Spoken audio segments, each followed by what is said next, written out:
And it's just basketball. At the end of the day, it's just basketball. Like and subscribe on the way in the door, my people. I hope you all are having a truly, truly fantastic day today. So, it looks like they are at it again, my people. And what am I talking about? It looks like they are inventing another award to give LeBron James to help pad his legacy. So yeah, they're giving out a Olympic MVP award now, which seems completely and utterly ridiculous to me. Honestly, maybe even somewhat insulting. When you think about the Olympics basketball team is currently, since 1992, it's supposed to be a collection of the greatest NBA players. And not only that, to me, the U.S. is supposed to dominate. In the 1990 with the 1992 Dream Team, the U.S. was dominating. They were blowing teams out. It really wasn't a competitive thing. It really was a show of, hey, this is a United States basketball team, and nobody else is close. So had they given Michael Jordan the MVP, who everyone in the world knew was the best player in the world at the time, had they given Michael Jordan that award, to me, it's no need for that. Again, to me, it's somewhat insulting. Number one, why would you give an MVP when there's really no competition happening, right? Like I said, the Dream Team was blowing people out. But the other thing is, in that scenario, how valuable could you be? In a scenario where you're dominating, with all of the best players in the world. Again, let's say they had not chosen John Stockton and put Isaiah on the team. Is the team that much better now? If they left off David Robinson and put Shaq on the team, is the team that much better now? Because essentially, what it really comes down to is you already have the greatest players. Again, you're coming from the U.S., which is supposed to dominate. And, it's more or less about putting your ego aside and just enjoying the game of basketball, asserting your dominance, in which that comes down to having it turned on 100% of the time, having that intensity 100% of the time. And this is what the 1992 Dream Team did. It's like intensity 100% of the time. This has been the failure of this current 2024 team. And so I was reading an article from USA Today, and they were talking about the most likely candidates to win this MVP award. And some of the names they mentioned were Wemby. They mentioned Anthony Davis. They mentioned Anthony Edwards. And a few, I think it was a top 7 list or something, 7 most likely candidates for this award. But of course, at number 1 was LeBron James. Like I said, I'm not going to read the whole article, but here's the part about LeBron James. Again, like I said, here they go doing it again, and that is making up stuff to give LeBron another award. So it says, the most likely to win MVP is Team USA's flag bearer, LeBron James. He is the leading scorer in transition offense during the Olympics per synergy, and also has recorded the most dunks with 8 among all players remaining. He currently ranks second among all players in assists during the tournament thus far. Hey, I don't know about you guys, but I don't know of any award, unless you win the dunk contest, where some of the criteria stated is he has the most dunks of any player. This is where we get into this ridiculousness, people. You fanboys, you guys really should be ashamed of yourself. Like, surely if you have any brain cells to think at all, surely if you sit down and think about what I just said, that it makes no sense to you. He has the most points in transition offense, and he has the most dunks. This is the criteria that we're going to use to give the false king, to give the deer another award. Does this make sense to anybody at all? Because to me, it like I said, to me, this sounds very like, hey, let's find an excuse to give this guy another award to pad his legacy. I would argue that, first of all, if LeBron James is the so-called leader of the USA team and they're not dominating, then something's wrong.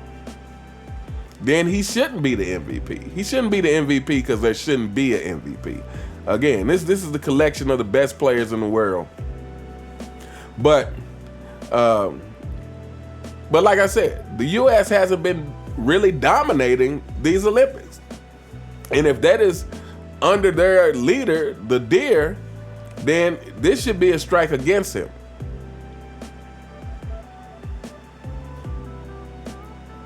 And again, I don't buy into the whole thing about the rest of the world has caught up with the U.S. Because like I said in another video, if this had been Serbia had the U.S. on the ropes. They had the U.S. on the ropes. Like I said, Serbia with just Jokic had the U.S. on the ropes. Now imagine this current team playing against the 92 Dream Team, whose defense is going to be at a level that they have not experienced in their whole time in the NBA.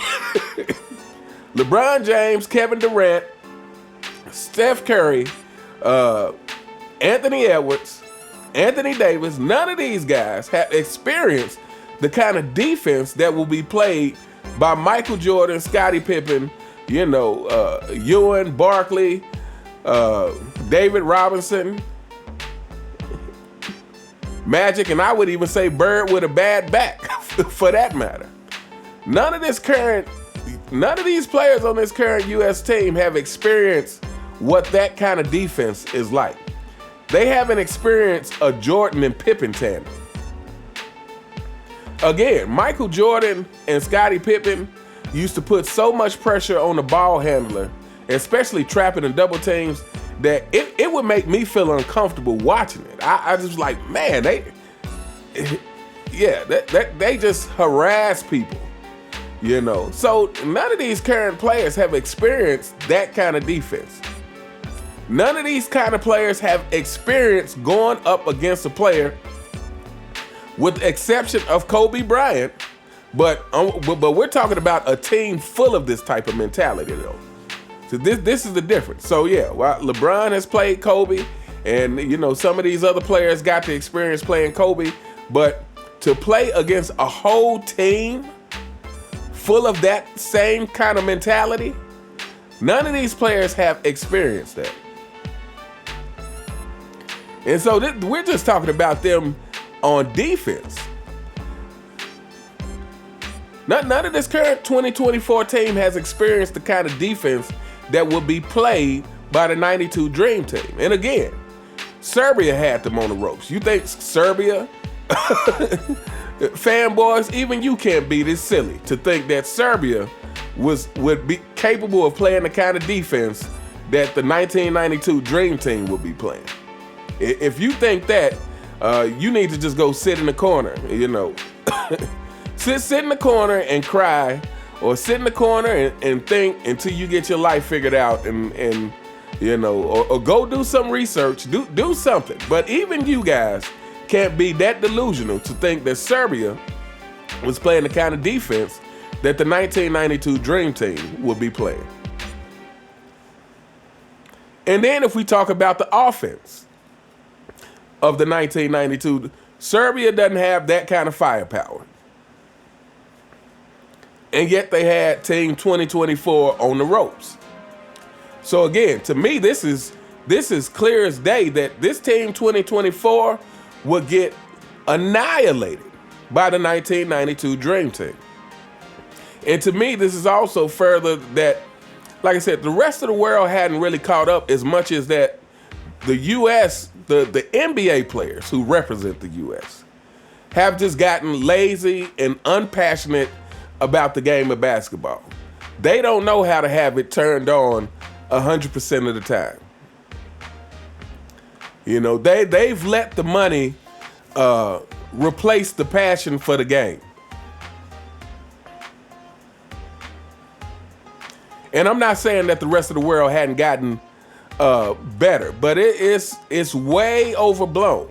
Like, as I'm just watching some of these games, as I've watched some of these games, to me, it is just clear that they are not that much better than when 1992 was happening. Again, I'm not saying they're not better at all, but the amount that they try to overblow. And here's the thing. I'm trying not to make this video too long, but all of the hype around the modern NBA is really that, and it's for that purpose. It's to hype up the modern NBA and the modern players, and to simultaneously make excuses for why when you see things that don't logically make sense, they have to have excuses for it. Or when scenarios happen, or when the information doesn't line up. For instance, like to say that the modern player is more skilled while acknowledging that the game is easier, right? Those two things don't really add up, right? Because if you're saying they're more skilled, then you would think that, okay, well, they have to be more skilled under the same conditions that previous generations of players have played through, right? That's what makes sense if you say more skilled.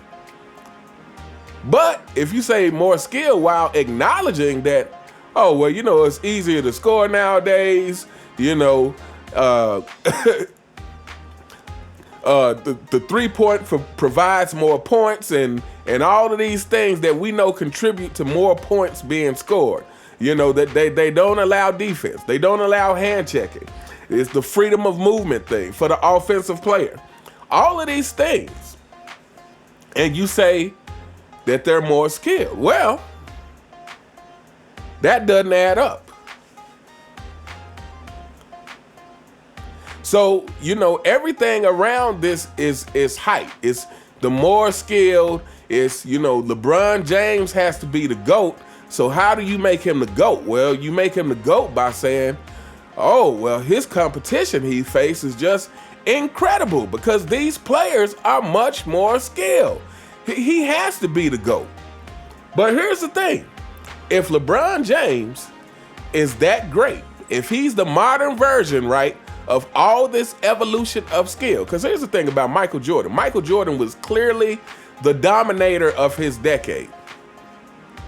He was clearly the dominator of the 90s. What is not a question. Everyone knows it. So if all this evolution has taken place to make all the players more skilled, and Michael Jordan and LeBron James is supposed to represent what Michael Jordan represented for the 90s, then he still should be dominating because he's a beneficiary of this same evolution that has caused all this players to be more skilled, right? That would only make sense.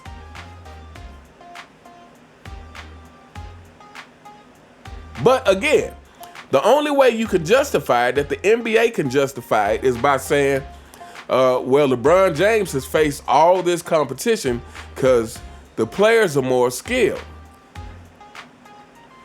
The only way you could justify when you call these players more skilled, but yet they've had some struggles in the Olympics, is by saying, hey, the rest of the world is caught up. It's not us. No, it couldn't be. It couldn't be our lack of commitment to the game. It couldn't be our lack of commitment to practice. It couldn't be the fact that load management is a clear indicator that we just don't want to play the same way guys used to want to play, that we don't take pride in doing our job the same way that guys used to do. Taking pride in doing your job means that you want to be there. It means that you want to be there. And again, like, I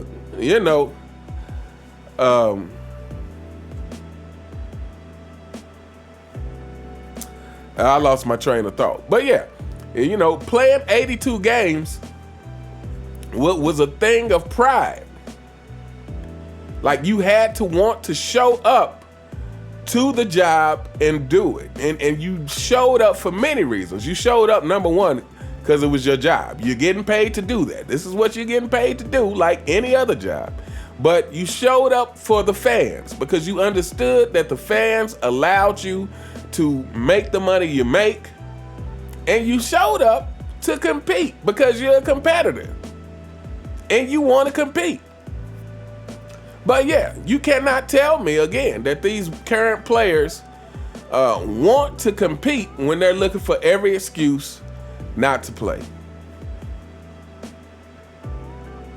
So I'm getting ready to wrap this up, but this is the last thing I want to say.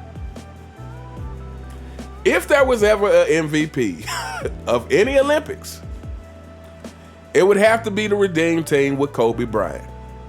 Now, why do I say that? Again, now, I don't agree that there should be an MVP, but I'm saying if there was ever one, it would be the Redeem Team and Kobe Bryant. And why is that? Because they had to recruit Kobe to have a winning mentality on the team. Fanboys, I do not care about the fact that you want to say, oh, well, LeBron James, he was so young during that first Olympics. We don't care. Michael Jordan was young when he first came into the NBA, and he was averaging 28 points a game. Oh, well, yeah, but LeBron James was right out of high school. Well, pick one. Pick your poison, fanboys. If you're gonna say that he's right out of high school, then you can't use it when the argument suits something positive for you. Pick one. You do the same thing with his old age. Is when he's doing great, LeBron's the oldest player to do it. But when he's not, is what do you expect? He's 40 years old. Pick one.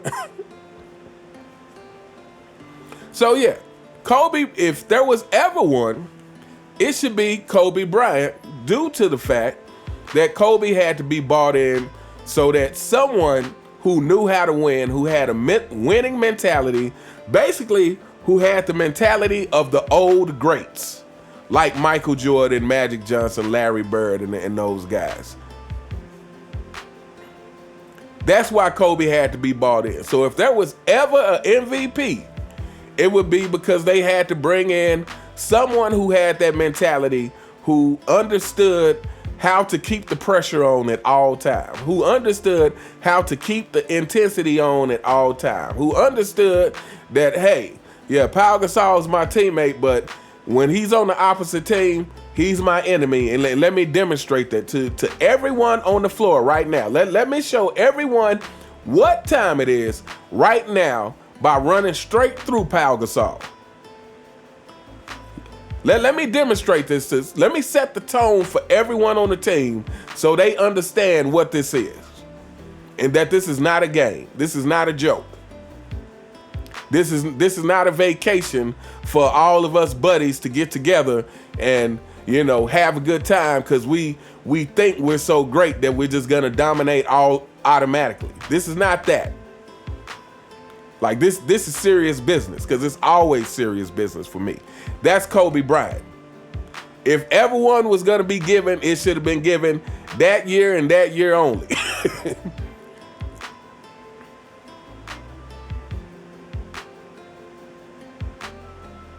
But yeah, again, this is just another attempt at a legacy boost for LeBron James. This is just another, hey, everybody, I see an opportunity here. We have an opportunity to give LeBron James some other bogus award that nobody else will be able to get. Guys, it really wouldn't surprise me if when LeBron James retires, they get rid of all these awards. When LeBron James retires, the next Olympics, they won't have an MVP anymore. They'll be like, well, we tried it when LeBron was in. We didn't really think it worked. And that way, LeBron would be the only one with it. It wouldn't surprise me if they get rid of the in-season tournament when LeBron retires. Oh, we tried it, and, it didn't really work out. So we're going to get rid of it so that nobody else can get those awards but LeBron. It really wouldn't surprise me, because this is, this shows you how much influence and how much of the NBA Clutch Sports has infiltrated, to where they have this much power to, because this is ridiculous, people. Completely ridiculous. But anyway, we are going to hold up here. Let me know what you guys think in the comments. What do you think of this Olympic MVP award? Do you think this should even be a thing? Do you think this is insulting, to the other players? Because to me it is. To me, it's an insult to the other players, Or do you think, hey, this is something that's good for the Olympics, and you think they'll continue to do it? But anyway, let me know what you guys think in the comments. You all have a truly, truly fantastic day, and I'll see you next time. All right.